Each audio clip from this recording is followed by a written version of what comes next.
Donc pour le service de remplacement, nous remercions l'équipe sortante, mais à défaut d'avoir Charlie et ses drôles de dames, nous avions Jean-Jacques et ses groupies Josiane et Muriel. Malgré les craintes de la départementalisation, les résultats sont là, avec le doublement des heures. Merci à Léana, notre responsable planning, qui assure aussi sur le terrain le remplacement en cas de besoin. Nous remercions le Centre Beautour pour son accueil lors de notre AG de décembre. En fin de journée, notre cher Guy et son bon sens paysan a proposé à son nouvel ami, le directeur du centre, une visite privilège pour lui chuchoter sur la réalité de notre quotidien agricole. 2017 a vu aussi la venue de 6 sénateurs chez 2 de nos agricultrices du canton pour l'élaboration du rapport Femmes et agricultrices. Merci à Annick Billon et Didier Mandeli de leur implication pour les 40 recommandations mentionnées dans ce rapport. Malgré nos craintes exprimées lors du précédent congrès, Dame Nature nous a donné quelques pluies bienfaisantes pour pouvoir récolter et nourrir nos animaux, au moins jusqu'à ce printemps.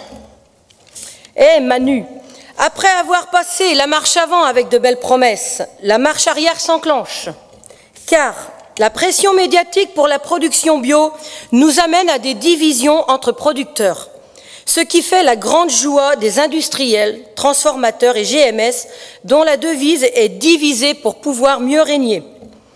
Sur ce, concernant Lactalis, depuis février 2017, de la salmonelle se propage chez lui, mais continue de vendre ses produits, et ce jusqu'en décembre. Bilan, d'abord le tiroir caisse avant la santé des nourrissons. Suite à l'émission Cash Investigation, les agriculteurs ont découvert que leur dû est dans les coffres forts au Luxembourg, parmi lesquels siègent Sodial, Lactalis, ce qui laisse penser que pour les autres productions, c'est guère mieux. Il va falloir creuser. Toutefois, une production se porte plutôt bien, c'est le sanglier. Une bonne reproduction, aucune réglementation environnementale de ce type d'élevage. Par contre, nous, agriculteurs de l'agglo, nous proposons à nos amis chasseurs de fédérer à notre complémentaire santé garantie or, ce qui leur permettra de bénéficier de bonnes réductions chez Afflelou. Et surtout, arrêtez de sélectionner vos prises, femelles en gestation ou avec des petits, stop. Comme chez Afflelou, 2 paires gratuites, 2 paires achetées, 1 paire gratuite. Là, c'est pareil, un sanglier de mort, 2 de plus. Au moins, on va peut-être générer la régulation avec ça. Fin 2017, une délégation chilienne a parcouru le département en quête de voir nos pratiques d'élevage sur différentes productions.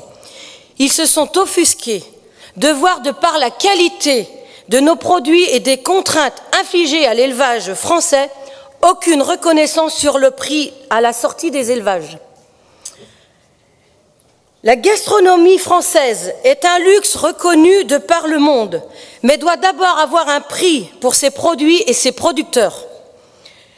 Nous ne pouvons finir notre intervention sans une pensée pour François Gréau, qui nous a quittés en août, à l'âge de 41 ans, Philippe Lorieux, qui s'en est allé en septembre, à 47 ans, et en ce début d'année, Adrien Girardot. Nos pensées vont à leurs familles. Merci à vous pour vos implications au sein de notre UCSEA et au service de remplacement. Notre souhait pour 2018 sont des faits et des actes pour un prix. Arrêtons les beaux discours de travers. Merci.